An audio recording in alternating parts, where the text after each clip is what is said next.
भगवान शिव माता पार्वती जी से कहते हैं कि दुखों का अंत कैसे किया जाता है।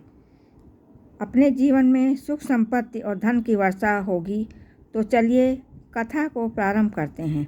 भगवान शिव माता पार्वती से कहते हैं दुखों का अंत कैसे किया जा सकता है। फिर माता पार्वती कहती हैं कि हे देवी, हे देव महादेव, आपसे अच्छा भला कौन बता सकता है, इसलिए आप ही आज बताइए कि दुखों का अंत कैसे किया जा सके। भगवान शिव कहते हैं देवी, आज से आपको एक कथा सुनाने जा रहा हूँ, उसे कृपया ध्यान से सुनिए। अगर आप यह कहानी सुन रहे हैं तो पूरा सुनिए। इस कथा को अधूरा छोड़ने से, गलती करने से पाप लगता है, क्योंकि पवित्र कथा को सुनने से मनचाहा फल की प्राप्ति होती है। कथा को पूरा सुने। आप शिव भक्त हैं, भोलेनाथ का अनादर न करें। एक बार संध्या के समय वीरपुर के राजा चंद्रभानु सिंह जंगल से शिकार खेलकर अपने राज को लौट रहे थे। तभी रास्ते में उन्होंने देखा एक बालक जलती हुई चिता के पास खड़ा था। बालक को देखकर राजा अपने घोड़े से उतरे और बालक के नज़दीक जाने लगे। जब राजा उस बालक के नज़दीक पहुँचे तो बालक कह रहा था, मैं तुम्हारी सौगंध खाकर कहता हूँ, मैं एक दिन बहुत बड़ा आदमी बनकर तुम्हारे सपनों को पूरा करता हूँ। राजा उसके बिल्कुल नज़दीक पहुँच गए और पूछा, बेटा तुम कौन हो? बालक ने कुछ घबरा कर कहा। राजा ने कहा, आप डरो नहीं, मैं वीरपुर का राजा हूँ।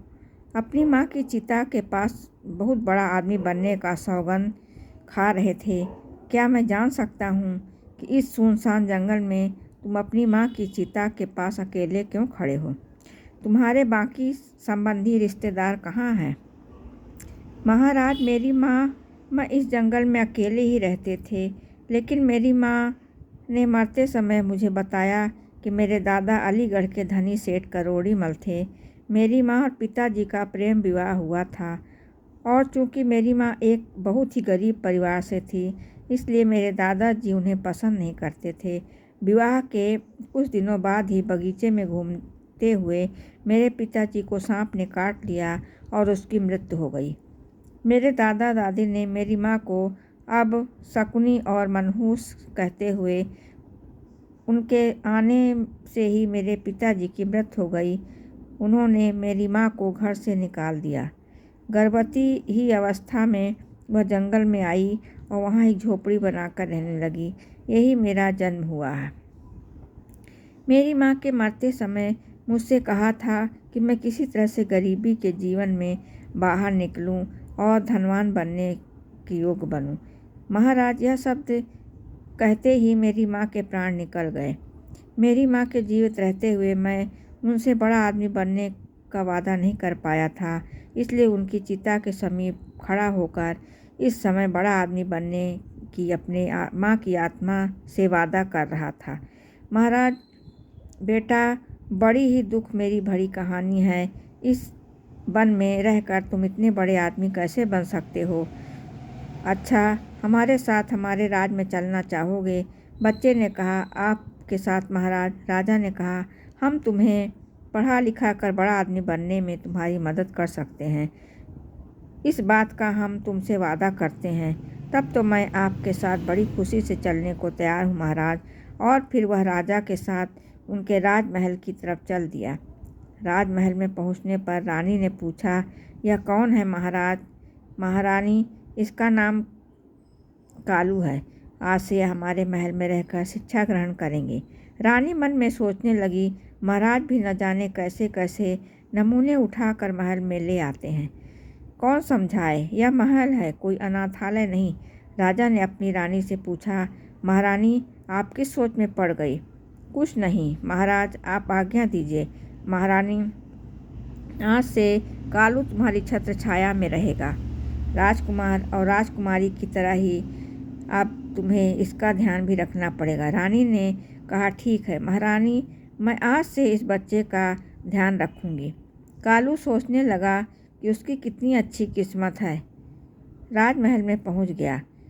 दूसरी तरफ महारानी सोच रही थी कि कालू को महल से निकालने के लिए मुझे कल कुछ ही करना होगा। अगले दिन राजकुमार राजकुमारी और कालू को भोजन परोसा गया। उस दिन राजकुमार और राजकुमारी को सोने की थाली में बना खाना दिया गया और कालू को पत्तल का भोजन परोसा गया। इससे कालू नाराज हो गया और कहा गया कि वह पत्ते पे खाना नहीं खाएगा। रानी ने पूछा तो वह पत्तल पर भोजन नहीं करेगा। कालू ने जवाब दिया है वह खाना खा सकता है, लेकिन उसे भेदभाव पसंद नहीं आया क्योंकि लोगों को सोने की थाली में खाना परोसा गया था। रानी ने कहा अगर यह राजाओं और महाराजाओं की तरह खाना चाहता है तो खाए वरना न खाए। कालू ने कहा कि वह तब तक नहीं खाएगा जब तक उसे सम्मान के साथ सोने की थाली में भोजन नहीं परोसा जाएगा। इससे नाराज होकर कालू महल में चला गया और उसी जंगल की ओर लौट गया जहाँ से वह आया था। तब महाराज जंगल में आए और उन्हें पूरी घटना का पता चला। उन्होंने रानी से कहा कि कालू को सोने की थाली में भोजन क्यों नहीं परोसा गया। रानी ने कहा कि वह कालू की परख करना चाहती थी, जिसे पता चला कि वह बहुत ही घमंडी और चतुर है। इसके सिवा उसके अंदर कोई भी विशेषता नहीं है। वह अपने जीवन में कुछ भी नहीं बन पाएगा। महारानी बेशक उसे पत्ते पर भोजन परोसकर तुम उसकी परीक्षा लेना चाहती थी, परंतु तुमने यह ठीक नहीं किया। वह अभी बालक है। उसे अपमान महसूस हुआ, कहीं वह महल में चला न जाए। महाराज महल का सुख वैभव छोड़कर वह कैसे जा सकता है। भला राजा तुरंत कालू को महल में ढूंढने करे। उसे महल में नहीं मिला। राजा सोचा कालू अवश्य ही जंगल में अपनी झोपड़ी में चला गया होगा। मुझे उसे तुरंत वहां जाकर बेसहारा बालक को वापस महल में लेकर आना चाहिए। राजा अपने घोड़े पर सवार होकर जंगल की तरफ चल दिए। इधर जब कालू वापस जंगल में आ गया तो गंगा नदी के त्रिकुट नाम से एक विशाल वन था जिसका कोई दूसरा छोर नहीं था। वहीं पर ब्रह्म ऋषि नाम का एक साधु रहते थे। वह बहुत ही करुणामय थे। जब भी कोई यात्री उस तरफ गुजरता साधु महाराज उनसे निवेदन करते कि कुछ समय के लिए उनकी कुटिया में विश्राम करे और फिर यात्रा जारी रखें। यात्री उनके निवेदन पर स्वीकार कर लेते और उसकी कुटिया में आराम करते। बाद में यात्री उन्हें प्रणाम करके अपने रास्ते निकल जाते। इस प्रकार साधु महाराज वन में गुजरने वाले यात्रियों की सेवा किया करते थे। इसी वन में कालू नाम का एक डाकू भी रहता था। लूटपाट करना उसका पेशा था। जो भी यात्री उसे पैसा देने से हिचकिचाता उसे कालू बिना किसी झिझक के मार डालता था। इसी भय से लोग इस जंगल से गुजरने के लिए 100 पार सोचते थे और अगर कोई बहादुरी से इस जंगल में प्रवेश करता तो डाकू कालू उसे लूट लेता। इस तरह कालू डाकू का खौफ आसपास के सभी गांव में फैल गया था। एक दिन गांव के कुछ लोग एकत्र हुए और उन्होंने कालू डाकू से मुक्ति पाने की योजना बनाई। एक व्यक्ति ने कहा कालू डाकू का आतंक दिन प्रतिदिन बढ़ता जा रहा है, हमें इसके कुछ भी करके निपटना चाहिए। एक ने कहा भाइयों संगठन में बहुत ही शक्ति होती है, यदि हम सब मिलकर उस पर आक्रमण करें, धावा बोल दें तो कैसा रहेगा। इससे वह सहज ही उसे अपने कब्जे में ले लेंगे, तब उसकी गर्दन काटकर उसे मार देंगे। दूसरे दिन विचार से दूसरा बहुत ही उत्तम था। देरी किस बात की, आज ही कालू डाकू का धावा बोल दिया जाए। उसी समय सभी लोग अस्त्रों शस्त्रों से लैस होकर चित्रकूट जंगल की ओर चल पड़े। वन में पहुंचकर वो डाकू कालू को ललकारने लगे। जहां छिपा हुआ था डाकू कालू, बाहर निकल देख, आज तू हमें लूट नहीं पाएगा।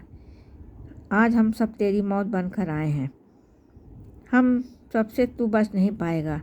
शिकार के चक्कर में झाड़ियों में छुपे कालू डाकू ने जब देखा कि बहुत लोग उसके खिलाफ खड़े हो रहे हैं तो वह अचानक चौंक गया और उसने सोचा कि अगर आज वह इस भीड़ में हाथ लग गया तो उसका बचना मुश्किल है, जबकि लोग लगातार उसे चुनौती दे रहे थे।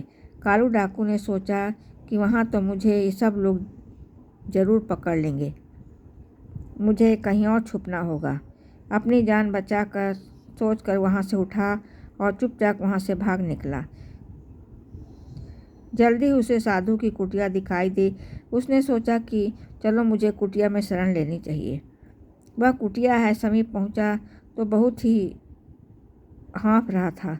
साधु ने उसे देखा और पता है तुम कौन हो? इस तरह से हाँफ क्यों रहे हो? इस वीरान जंगल में तुम अकेले क्या कर रहे हो?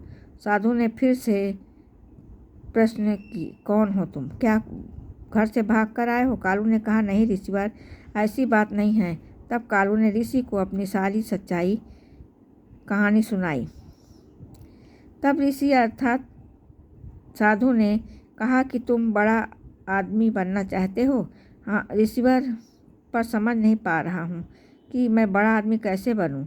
ऋषि ने कहा, बेटा यहाँ पर रहकर तुम बड़े आदमी कैसे बन सकते हो? बड़ा आदमी बनने के लिए बुद्धि की आवश्यकता होती है और बुद्धि विद्या ग्रहण करने से आती है। कालू ने कहा, परंतु ऋषिवर, मैं विद्या कैसे प्राप्त कर सकता हूँ? पास तो शिक्षा हेतु कोई धन नहीं है, मुझे कौन पढ़ाएगा? ऋषि ने कहा, बेटा यदि तुम सच्चे दिल से शिक्षा ग्रहण प्राप्त करना चाहते हो तो मेरे आश्रम में रहकर तुम विद्या प्राप्त कर सकते हो। फिर कालू ने किसी तरह से अपनी उखड़ी हुई सांसों पर काबू पाया। कहा, साधु बाबा, तुम लोग मेरी हत्या करने के लिए वन में मुझे खोज रहे हो, उनसे मेरी रक्षा कीजिए। ऋषि ने कहा, तू अंदर कुटिया में जाकर छिप जा। कुटिया में सब सुरक्षित है। कालू ने ऐसा किया, कुटिया के अंदर जाकर छिप गया। तभी कालू को खोजती हुई लोगों की भीड़ कुटिया के जा पहुंची और साधु महात्मा से पूछने लगी, बाबा, क्या आपने वहाँ के आदमी को गुजरते हुए देखा है? आप लोग किन आदमी की बात कर रहे हैं? लोगों ने कहा कि हम कालू डाकू की बात कर रहे हैं। साधु बाबा, उसने मासूम कौन निहत्थे लोगों को लूटकर बहुत सताया है। अब आप हमारा खजाना ढूंढता है और अपना खजाना भरता है। मौका मिलने पर लोगों को हत्या भी कर देता है, इसलिए हम सब उसे मारने आए हैं। साधु बाबा बोले, क्या तुम कालू को मारोगे? वह तो पहले ही गंगा नदी में कूदकर मर चुका है। लोगों ने कहा, साधु बाबा, तुम क्या कह रहे हो? कालू डाकू मर चुका है? साधु ने कहा, भाइयों, मेरे कहने पर विश्वास करो और अपने घर वापस लौट जाओ। कालू कुटिया के अंदर छिपा खिड़की से ये सब देख रहा था और सोच रहा था कि आज तो मैं साधु बाबा की वजह से उसकी जान बच गई। साधु बाबा का बहुत आदर करते हुए उसकी बातों पर विश्वास करके ही थे वहाँ से लौट गए। सब लोग चले गए। साधु कुटिया में बाहर आया और डाकू कुटिया से बाहर आया और साधु बाबा से पूछने लगा, साधु बाबा, आपने मेरे बारे में उन लोगों से झूठ क्यों बोला? मैंने उनकी बचा कर झूठ बोला। कालू तुम्हारे अंदर का डाकू मर चुका था, इसलिए तुम डर कर मेरी मदद मांगने आए। साधु बाबा, आपकी बात सत्य है। साधु ने कहा, उनसे धन लूट कर तुम अपना लोक और परलोक दोनों बिगाड़ रहे हो। इतना सब कुछ करने के बाद क्या तुम्हारे मन में शांति है? तुम निश्चय होकर अन्य लोगों की तरह जीवन गुजारने सकते हो। साधु ने कहा, हर समय तुम्हारे मन में यही डर बना हुआ है होगा, कहीं और तुमसे मार न दे। बोलो, सत्य है? कालू ने कहा, साधु बाबा, आप सत्य कह रहे हैं। कुछ सोचकर कालू डाकू ने साधु बाबा से कहा, साधु महाराज, आपकी बातों तो मेरी आंखें खोल दी। मैं भी अन्य लोगों की तरह निडर होकर जीना चाहता हूँ। आप मुझे ऐसा उपाय बताएं जिसको करने से लोग मुझे भी आपकी तरह आदर सम्मान से देखें। मैं वचन देता हूँ कि अब मुझसे जो भी काम करने को कहेंगे उसे अवश्य कहूँगा। साधु ने कहा, अगर ऐसा है तब आओ मेरे पीछे पीछे। तब साधु बाबा एक पर्वत की ओर चल दिए और कालू उनके पीछे पीछे था। पर्वत की तलहटी में पहुँचने पर साधु महाराज ने कहा, कालू, इन दो पत्थरों को सिर पर उठाकर पहाड़ पर मेरे पीछे पीछे चलो। कालू ने कहा, अच्छा। साधु बाबा और कालू ने ऐसा ही किया और उसने दोनों पत्थर उठाकर अपने सर पर रखकर साधु बाबा के पीछे पीछे चलने लगा। कुछ ही कदम चलने पर वह थकने लगा। तब साधु महाराज ने पूछा, क्या हुआ? कालू ने कहा, साधु बाबा यह पत्थर बहुत भारी है। साधु ने कहा, अच्छा एक पत्थर फेंक दो। कालू ने तुरंत एक पत्थर फेंक दिया। साधु के पीछे चलने लगा। कुछ दूर जाने पर कालू ने कहा, साधु बाबा अकेला पत्थर भी कम भारी नहीं है, अब मैं चढ़ाई नहीं कर सकता। साधु ने कहा, ठीक है उसे भी नीचे फेंक दो और मेरे पीछे पीछे आओ। दूसरा पत्थर भी फेंक दिया। साथ में पीछे पीछे पहाड़ पर चढ़ने लगा। अब वह आसानी से पहाड़ की चोटी पर पहुंच गया। वह पहुंचकर कालू बोला कि साधु बाबा आप मुझे यहाँ पर क्यों लाए हो।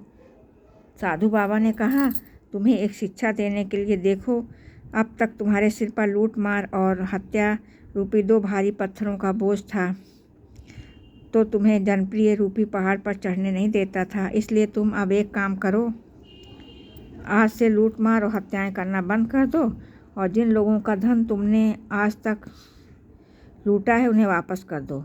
तब जाकर तुम भी सब लोगों के प्रिय बन जाओगे। तभी सब जगह भले आदमी के रूप में तुम पहचाने जाओगे। कालू ने कहा, ठीक है साधु बाबा ऐसा ही करूँगा, लेकिन मुझे यह पता नहीं था कि जिन लोगों ने मुझे यह धन लूटा था वे कौन थे और कहाँ के निवासी थे। फिर साधु बाबा कहते हैं, इसलिए तुम ऐसा करो कि चुराया हुआ धन गरीबों और भिखारियों में दो। ठीक है साधु बाबा, मैं ऐसा ही करूँगा। कालू ने बाट ऐसा ही किया। भेष बदल कर शहर गया और अपने साथ लाए गए सारे धन को गरीबों और ज़रूरतमंद में बांट दिया। धन बांटने के बाद कालू वापस वन में साधु बाबा के पास आया और बोला, साधु बाबा मुझे अपनी शरण में ले लीजिए। मैं अब तक कोई भी अच्छी बात नहीं सीखी है। मुझे ज्ञान से परिपूर्ण बातें सिखाकर मेरे जन्म की सार्थक बना दीजिए। कालू ने साधु बाबा से विनती की। साधु बाबा ने उसे अपना शिष्य बना लिया और कहा, कालू यहाँ तक तो सके हमेशा दूसरों की मदद करो। दूसरों की सहायता करना ही मानवता की सच्ची सेवा है। यही भगवान की सेवा भी है। कालू ने सच्चे दिल से साधु बाबा की सेवा की और सानिध्य में 5 वर्ष बिताए।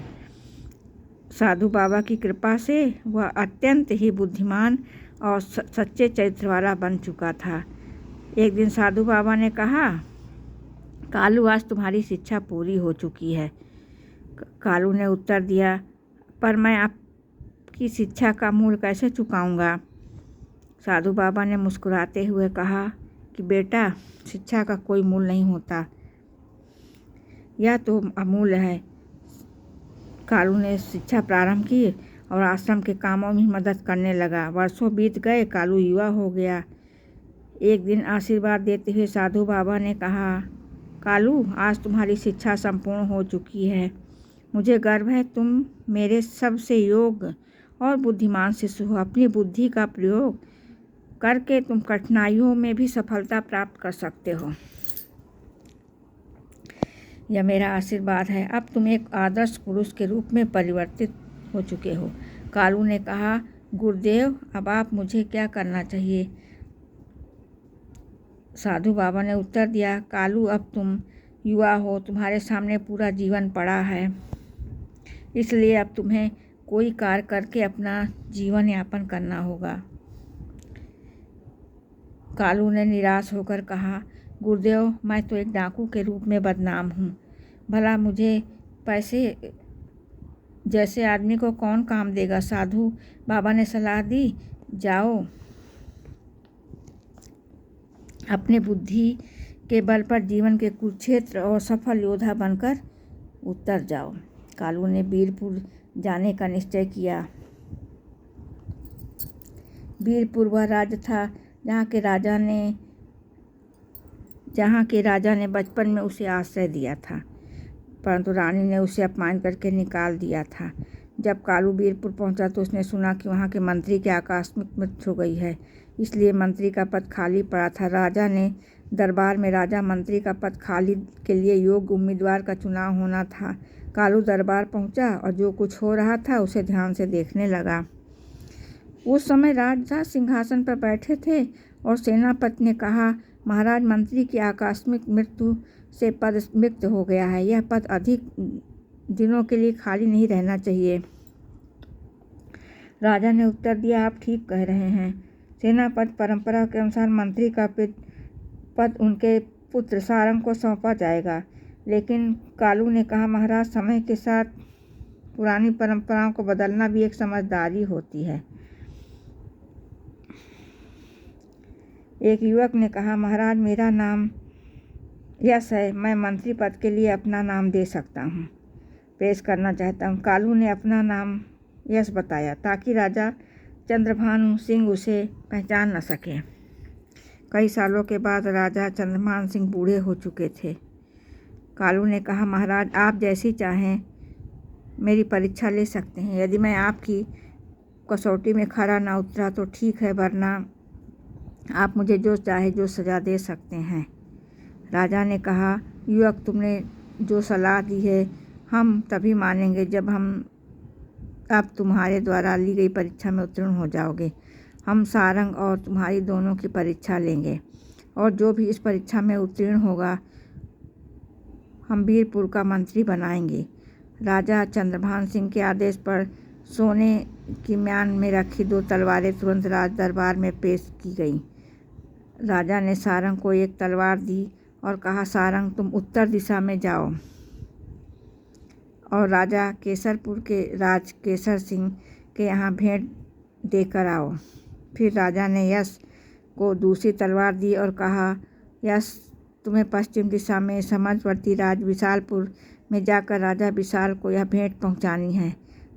दोनों उसी समय तलवारें लेकर अपनी अपनी दिशाओं की ओर चले गए। सारंग केसरपुर राज के दरबार में पहुंचा तो उसने राजा से कहा, राजन, वीरपुर के राजा चंद्रभानु सिंह भेजा गया राजपूत है। हमारे महाराज ने आपको यहाँ सोने की तलवार उपहार स्वरूप भेजी है।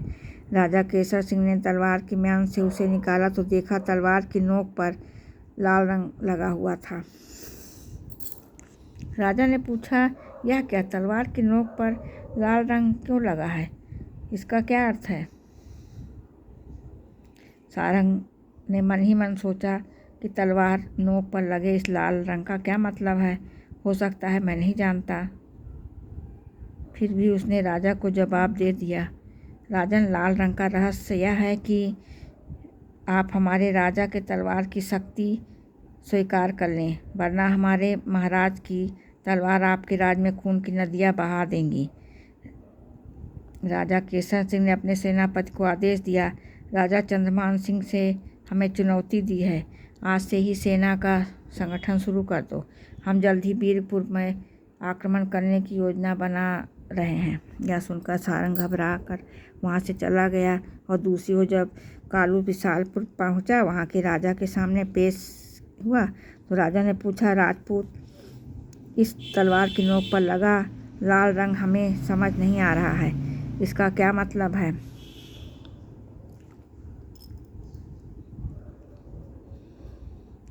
कालू ने गहरी सोच पड़ने के बाद कहा, महाराज, हमारे राजा आपका बहुत सम्मान करते हैं। यह तलवार उन्हीं सम्मान में प्रतीक है। तलवार की नोक पर लगा लाल निशान लगाने का मतलब है कि हमारा राजा और उसकी राज्य आपकी मित्रता के लिए किसी भी हद तक जा सकते हैं। राजा ने यह खुश होकर कहा, बहुत अच्छी बात है, आपके राजा की इस मित्रता की तलवार को मैं स्वीकार करता हूँ, उनका हार्दिक धन्यवाद करता हूँ। मैं भी पूरी कोशिश करूँगा कि उनके राजा का सच्चा मित्र बन सकूँ। मेरा तन मन हमेशा उनके लिए समर्पित है। इसके बाद राजा ने कहा, राजदूत, मैं आपके राजा को इस सेना की एक टुकड़ी और एक बहुमूल्य उपहार भेंट कर रहा हूँ। कालू ने धन्यवाद कहा और वह सेना की उस टुकड़ी और बहुमूल्य उपहारों के साथ वीरपुर की ओर चल दिया। इधर केसरपुर की सेना और हरिनगर की ओर कूच कर दिया और सारंग और यश दोनों ही वीरपुर पहुँचे। तब राजा ने कहा, कहो सारंग, केसरपुर के राजा ने तुमसे क्या कहा? तलवार की नोक पर लगे लाल निशान का तुमने उन्हें क्या जवाब दिया? क्या? सारंग ने सारी बात बताई और राजा बोले, ओह, तुमने यह क्या कह रहे हो? केसर सिंह शीघ्र ही हमारे राज पर आक्रमण करने वाले हैं। जी महाराज, सारंग ने उत्तर दिया। तभी उसी समय गुप्तचर आया और सूचना दी, महाराज केसरपुर की विशाल सेना हमारे यहाँ आ रही है। अब क्या होगा? इतने शीघ्र तो हम अपनी सेना को संगठित भी नहीं कर सकते हैं। राजा चिंतित हुए। तभी वहाँ मौजूद कालू ने कहा, महाराज घबराइए नहीं। जब मैंने विशालपुर राजा को तलवार की नोक पर लगे हुए लाल निशान को दिया, तब उन्होंने खुश होकर अपने साथ एक सेना और बहुमूल्य हीरे जवाहरात सब दिया है। उन्होंने एक सेना की टुकड़ी भी भेजी है, अब भी महल के बाहर खड़ी है। महाराज चिंता करने की कोई ज़रूरत नहीं है। कृपया सेनापति जी को निर्देश दें कि केसरपुर की सेना से युद्ध करें। मैं अपनी साथ लाई गई सेना के साथ केसरपुर पर हमला करूंगा। इस दोहरे हमले में केसरपुर की सेना सामना नहीं कर सकती है। इस परिस्थिति में विजय हमारी होगी, जैसा कि कालू ने सोचा था। युद्ध में विजय प्राप्त करने के बाद महाराज चंद्रभान सिंह ने सारंग और कालू को महल में बुलाया। महाराज ने कहा, कालू तुम्हारी वजह से तो हम जीत सकते हैं। अब हम तुम्हें ही मंत्री पद पर नियुक्त करेंगे। सारंग के उत्तर दिया, महाराज यह तो मेरे साथ अन्याय है। हम दोनों को एक सी भेंट देकर दोनों राजाओं को देने के लिए कहा था। तुम दोनों ने अपनी अपनी बुद्धि का उन भेंटों का अलग अलग अर्थ निकाला। यश ने बुद्धिमानी और दूरता से काम लिया, और जबकि सारंग तुमने अपनी मूर्खता से केसरपुर के राजा को सदैव के लिए हमारा शत्रु बना दिया। अब बताओ, हम तुम्हें वीरपुर का मंत्री बनाएं या यश को? सारंग ने कोई जवाब नहीं दिया और सिर झुकाकर चुपचाप दरबार से निकल गया। तब महाराज ने घोषणा की कि हम यश को वीरपुर का मंत्री नियुक्त करते हैं। इसके बाद उसी रात को यश के मंत्री बनने के सम्मान में उसे राजमहल में भोजन के लिए आमंत्रित किया गया। तब महारानी ने स्वयं अपने हाथों से यश को भोजन परोसा।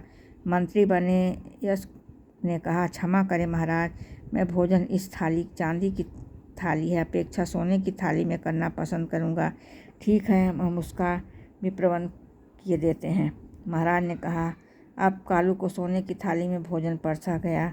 उसने कहा, इसलिए महारानी जी, वह दिन आ गया जिसके बारे में आपने कभी मना किया था। महारानी ने पूछा, आप क्या कह रहे हैं मंत्री जी?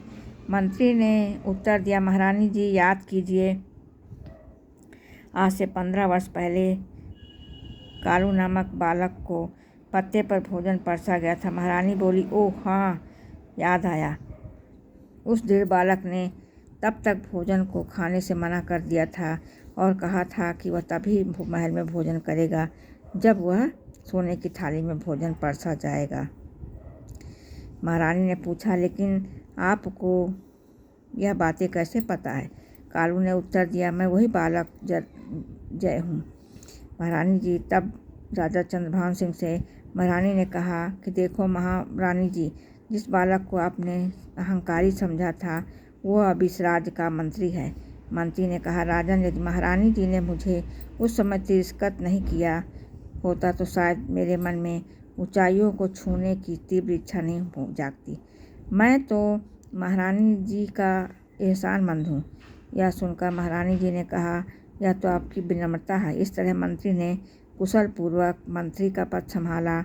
और फिर एक दिन राजा चंद्रभान सिंह ने कालू को एक पत्र दिया और कहा, तुम उधमपुर राज जाओ, वहाँ चोरी छुपे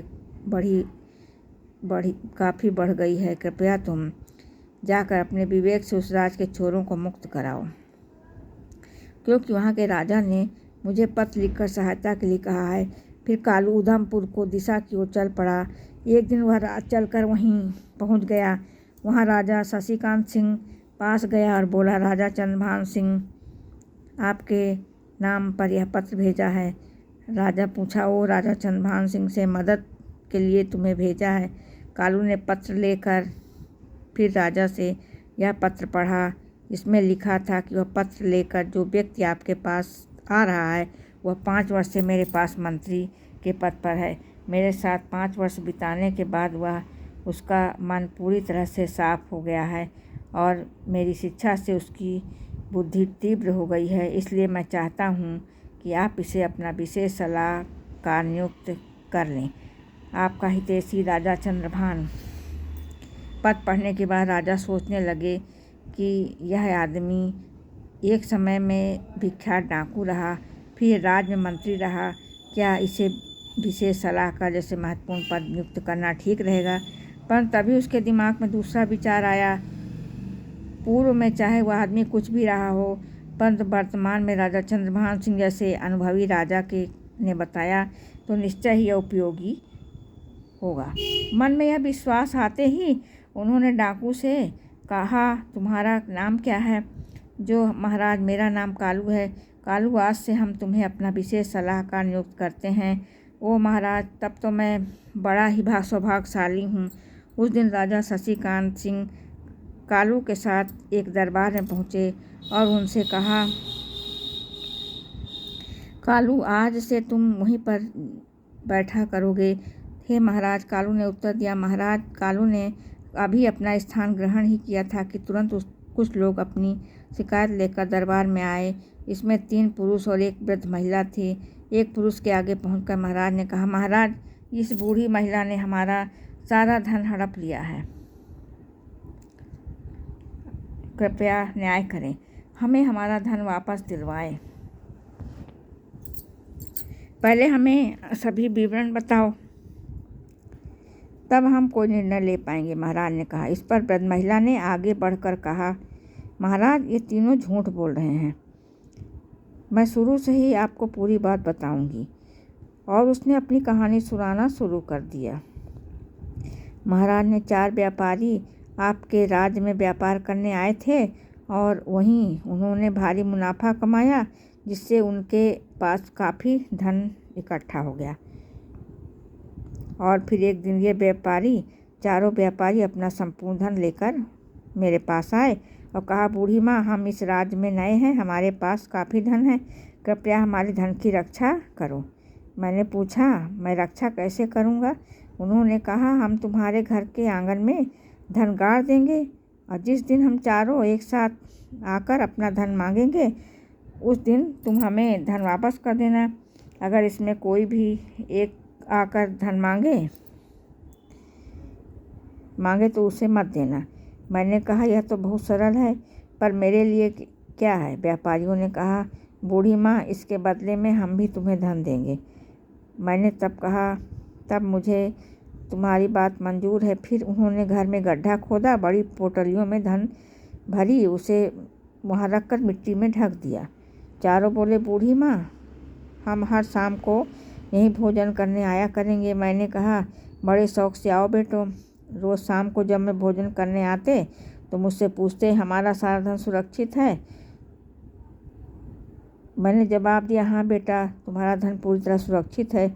एक दिन जब उन चारों व्यापारियों ने खजाने की तरह खोदा तो वहाँ पर धन अभी भी वैसा का वैसा जैसे का तैसा छोड़ा गया था। अब उन्हें मेरी ईमानदारी पर कोई संदेह नहीं रहा। मेरी ईमानदारी से प्रसन्न होकर उन्होंने मुझे 5 स्वर्ण मुद्राएं दी और कहा, बूढ़ी माँ, यह मुद्राएं रख लो, यह तुम्हें काम आएंगी। मैंने आशीर्वाद दिया, जुग जुग जियो मेरे बेटे। लेकिन उन चारों में से एक के मन में लालच जाग उठा। उन्होंने सोचा कि यदि वह मुझे धोखा देकर सारा धन हड़प लें तो उनकी ज़िंदगी बिना किसी मेहनत के आराम से कट जाएगी।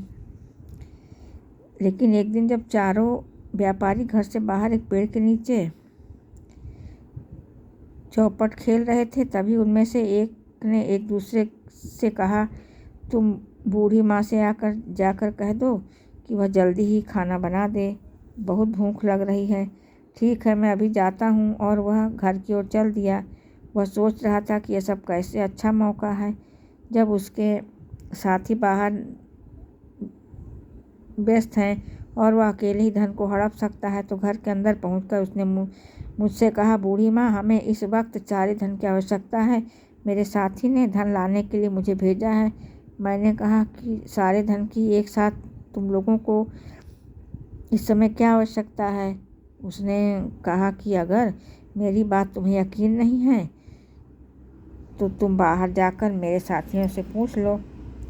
तब मैं दरवाजे पर खड़ी हो गई और बाहर बैठे खेल रहे व्यापारियों से बोली, तुमने जैन से जो कहा है क्या वह ठीक है? उन्होंने कहा कि हाँ बूढ़ी माँ, ठीक है, परंतु ज़रा जल्दी कर दो।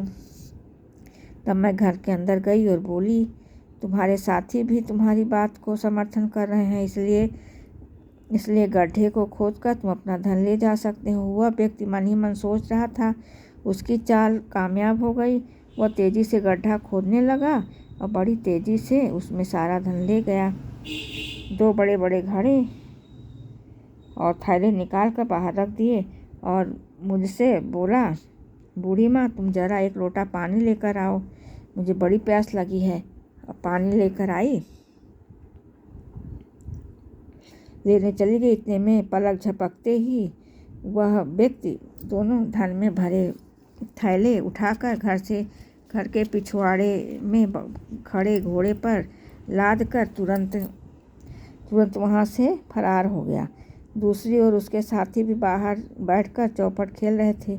सोचने लगे कि उनका मित्र अभी तक क्यों नहीं लौटा। उन्होंने कहा, चलो अब तक तो खाना तैयार हो गया है, अंदर चलते हैं। वे दोनों अंदर गए और मुझसे कहा, खाना तैयार है क्या? हमने तो बहुत पहले अपने मित्र को खाना बनाने के लिए कहा था। मैंने कहा, उसने मुझे बहुत कुछ नहीं कहा। वह व्यक्ति तो रात सारा धन लेकर तुम्हारे पास गया है। जब उन तीनों व्यापारी सुनते हैं तो सदमे में पड़ जाते हैं और कहते हैं कि तुमने उसे अकेले सारा धन क्यों सौंपा? मैंने कहा, दरवाजे पर आई थी और तुमने कहा था कि जल्दी करो। हमने तो सिर्फ खाना जल्दी बनाने का कहा था। क्या तुम्हारे मित्र ने तुम्हें धोखा दिया?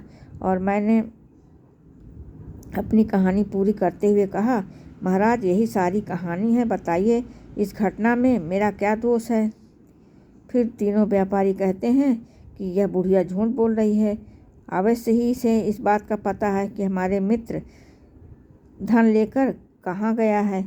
महाराज इस सब पर दया करें और इससे हमारा सारा धन वापस दिलवाने की कृपा करें। महाराज सोचने लगे, ओह बड़ा ही विचित्र झगड़ा है, या कैसे इन लोगों को निपटारा करेंगे? क्यों ना कालू से इस झगड़े का निपटारा करने के लिए कहूँ। इस प्रकार कालू के विवेक की परीक्षा भी हो जाएगी। और वह सोचकर उन्होंने कालू से कहा, कालू क्या तुम इन लोगों को झगड़े का निपटारा कर सकते हो? अवश्य महाराज, यदि आपकी आज्ञा हो। तो कालू ने बूढ़ी औरत से पूछा, बूढ़ी माँ, जब चारों व्यापारी तुम्हारे पास धन रखने के लिए आए तो उन्होंने तुमसे क्या कहा था? उन्होंने कहा था कि वह सारा धन हम तुम्हारे आंगन में गाड़ देंगे। जब हम चारों एक साथ आएंगे तभी उस धन को दे देना, किसी एक के मांगने पर मत देना। क्योंकि भाइयों, बूढ़ी माँ ने जो कुछ कहा क्या वह सच है? तुम्हें कुछ कहना है, हमें कुछ नहीं कहना। श्रीमान बूढ़ी ने आपको भी कुछ बताया वह सत्य है, लेकिन इतने में हम तीनों ही पूछे बिना ही हमारे चौथी साथी को सारा धन दे दिया। यही हमारी शिकायत है। तुम लोगों ने बूढ़ी से कहा था कि चारों एक साथ आएंगे, मांगने पर ही धन देना, अन्यथा नहीं देना। हाँ, यही सच है। इस तरह जब तुम सब आकर बूढ़ी माँ के पैसे मांगे तभी तुम्हें धन पैसे देने हैं, अन्यथा नहीं। हाँ महोदय, फिर आप यहाँ बूढ़ी माँ के शिकायत क्यों लेकर आए हो? अपने चौथे साथी को साथ लेकर आओ और तब सभी मिलकर उनसे अपने पैसे मांगो। यदि इस समय बूढ़ी माँ पैसे नहीं लौटा देती तब उसे दोषी माना जाएगा। तीनों व्यापारी इस बात पर विचार करने लगे। उस व्यक्ति ने बड़ी ही चालाकी से हमें हमारे ही शब्दों के जाल में फंसा दिया। तब बूढ़ी औरत ने कहा, बेटे तुमने सही फैसला लिया, तुम लंबी उम्र जियो।